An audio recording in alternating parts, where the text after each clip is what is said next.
and welcome back to Two Chicks Going Green.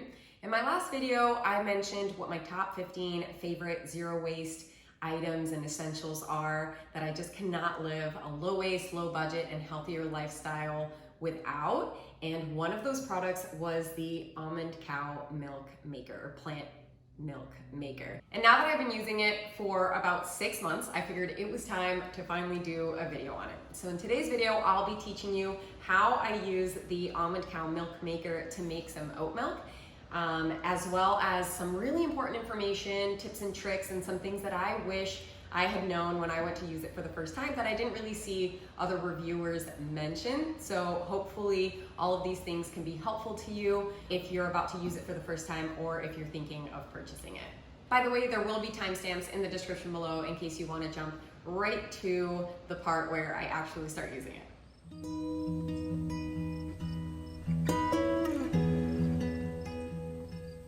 I will start by mentioning that I find that in my experience using this product, it has worked really, really great, and it is so easy to use. From a health standpoint, it also helps me be healthier because I know exactly what is going into my plant milks.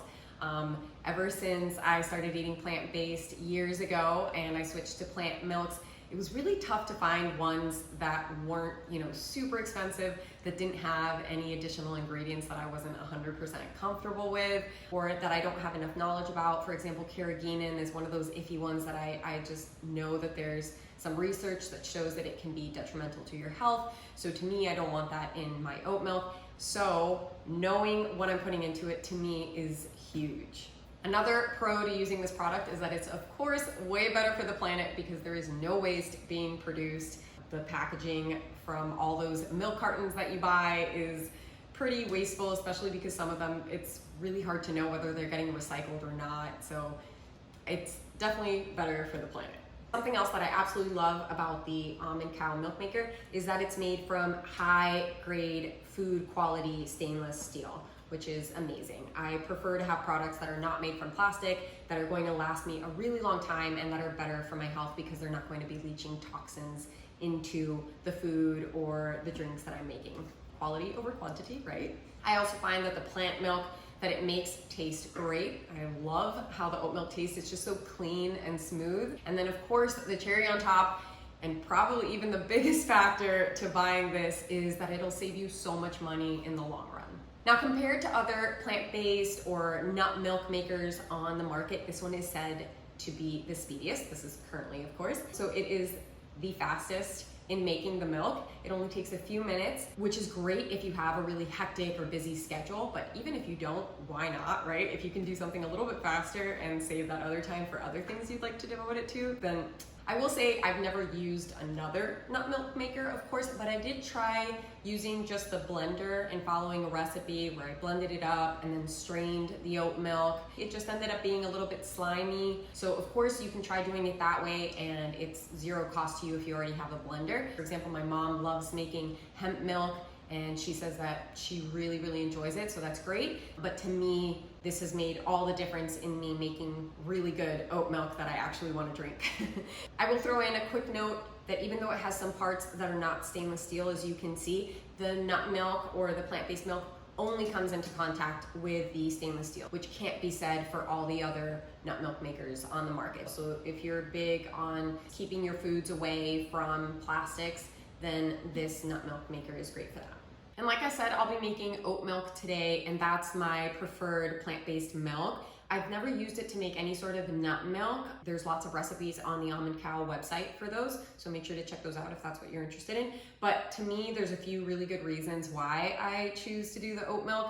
First off, environmentally speaking, oats have the lowest impact than any other plant-based milks. For example, almonds use up so much water. They're just not environmentally sustainable when it comes to their water usage. So I choose oats because they are environmentally better. And because I try to live a low waste lifestyle, of course, I prefer to buy things that I can find in bulk, and I never have trouble finding oats. Also, when you're making it, it's just so much cheaper to use oats instead of using any sort of nut. So the bulk oats might cost me, $2 a pound or $3 a pound at most. And then when I look at the nuts, they're going for anywhere from about, $12 to $20 a pound. So to me, that's kind of a no-brainer. And the Almond Cow website does say that if you choose to do oat milk, you'll save yourself around 90% of what the cost would be if you bought oat milk in the store, which I find to be amazing. That's great, great savings right there. I also find that oat milk tastes the best. Let me know if you find that this is the case as well. It tastes great with coffee, which is tough to find for a plant-based milk. It tastes great with teas, smoothies, cereal, you name it. I find that it just works in recipes whenever I'm making something that should be a little creamy, like a vegan Alfredo type sauce, mushroom sauces. Oat milk works great in all of those. That also helped me decide to make oat milk instead of other types of plant-based milks. Anywho, on that note, let's get into how you actually use this thing, shall we? Collect all of your ingredients. So I start with my steel cut oats, salt, vanilla extract, maple syrup, and then you'll want to use some sort of an oil, a nut oil. I use toasted sesame oil because that's what I have on hand, and I didn't want to buy a whole new thing of oil, but walnut oil or avocado oil, if you have sensitivities to nuts, would be a good alternative. Last but not least, have your jar ready to go. I do recommend having a glass container. This one's upcycled. It was an old cold brew coffee jar. Oat milk will naturally separate, and every time you go to use it, you'll want to mix it really well. So definitely find yourself a glass container or upcycled jar that seals really, really well. That's just my 2 cents. Almond Cow does recommend soaking your steel cut oats for at least 4 hours or overnight in the refrigerator before making your oat milk. They also recommend that with any sort of nut seed mix that you've decided to make, which by the way, you don't have to just add one ingredient. They have all of this on their website, so make sure to check it out. But I didn't really notice a big difference between pre-soaking them and not pre-soaking them. So to me, it's just less work to do it this way. I'm sure with nuts, there might be a difference. Let me know if this is the case in the comment section below if you've tried it with nuts. Next up is to fill this with water. So remove the top, and then this is called the collection cup. You would use this for the creamer. Apart from that, you don't use it except for preventing like disasters on your counter and making it easy to fill this thing right now. What you're going to be putting all your ingredients in is this little mesh stainless basket. So place that in there. There's like a little X shaped in there so that it stays in place. As you can see, it like holds it in place when it's on the counter. And then that also helps for when you go to put that on, that it be in this basket. So make sure that you use this little plastic basket, which is BPA free. And by the way, I love that I can find all of my ingredients in bulk.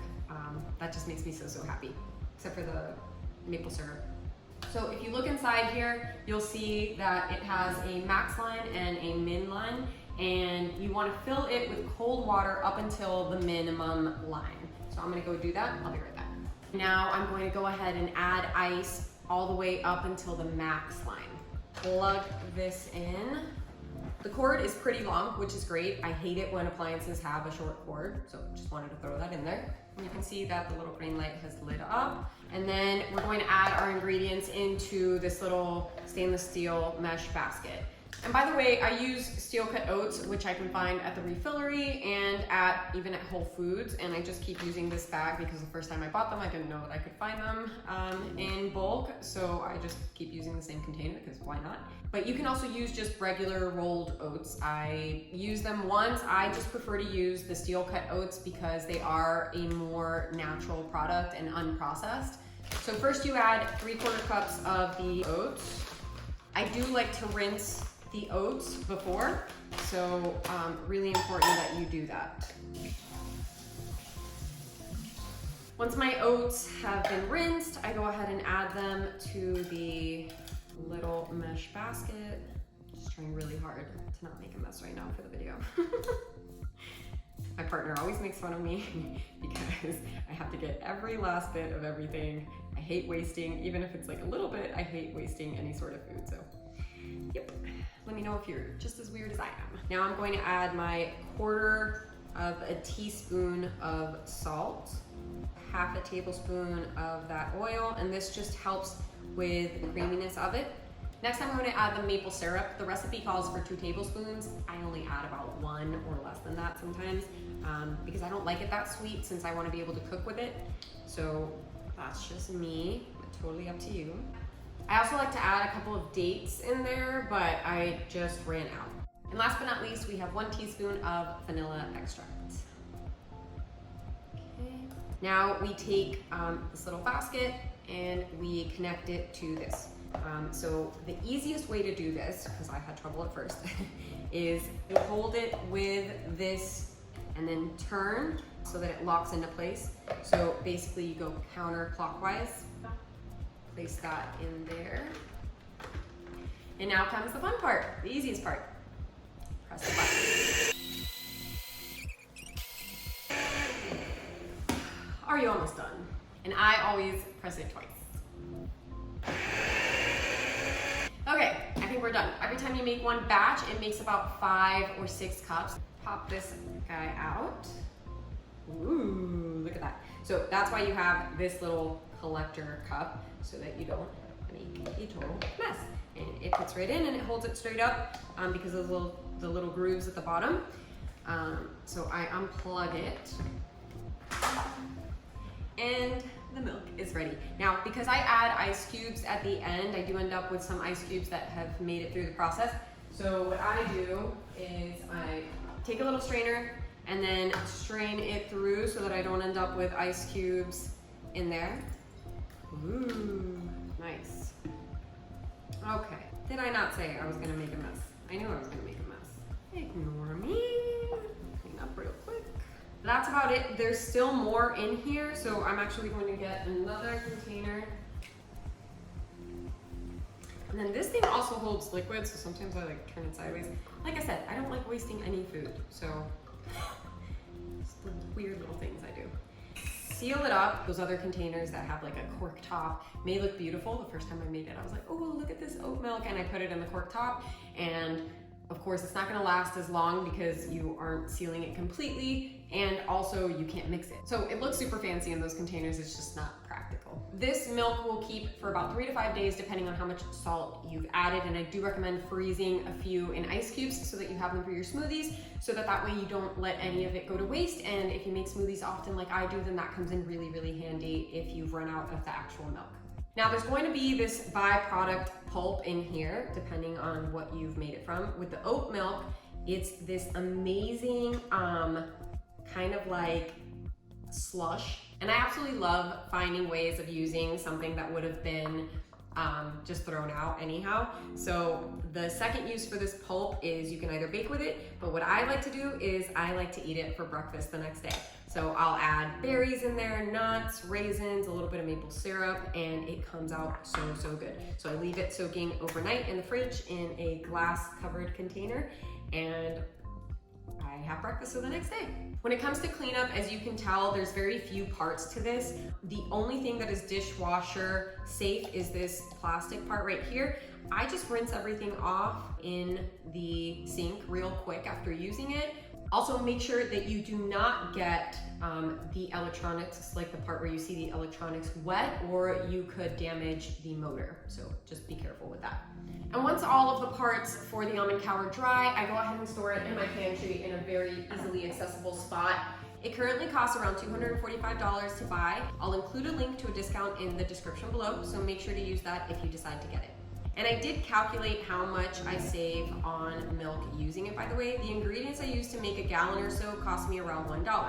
And if each plant milk gallon costs around $5, then it'll pay itself off when I've made about 60 gallons. So if you're like me and buy a gallon of milk a week or so, then it pays itself off by the end of the first year that you own it. Another thing to note is that the company Almond Cow manufactures this here in the USA, which is great. The Almond Cow ships for free in completely plastic-free packaging, and it comes with the most adorable cloth tote backpack. Check out this bag. Oh my gosh, I want to use it already. I'm gonna take it on trips with me. Now, if I did have to mention some downsides to this product, I would say that because you do have to wash it by hand, that can be something that a few people may not want to do. It is really easy to clean, so I don't think that's terrible, but it's not dishwasher safe completely. It also takes up a little bit more space, so if you're really a minimalist and you're trying not to add too many things to your kitchen, it's definitely an item that, even though you can use it for a few different things, may not be, absolutely necessary. It also is expensive up front, but as I already mentioned, it pays itself off within a year. Totally worth it in my opinion. And just a quick side note, any other information that you want to know about this product, like whether they offer replacement parts, which they do, or other recipes or anything like that, you can find on Almond Cow's website, so make sure that you check it out for any other questions that you may have. And that's about it for today's video. If you have any questions or comments, I would love to hear from you in the comment section below. And if you like this video and found it helpful, please, please, please give it a big thumbs up. I so appreciate every single like and share. Also, if you really like this video and you'd like to support our channel a little bit more and help us continue to make these unsponsored videos, please check out our Ko-fi page, which is linked in the description below, where you can donate or buy us a coffee or two or whatever you'd like. Any and all support is greatly appreciated. And if you haven't subscribed to our channel, please do. We have all sorts of eco product reviews, eco gift ideas, eco challenges, all sorts of sustainable living type videos and zero waste advice. So please check our channel out and subscribe so that you don't miss any of our future videos. And I hope to see you on the next one. Thank you so much for watching today.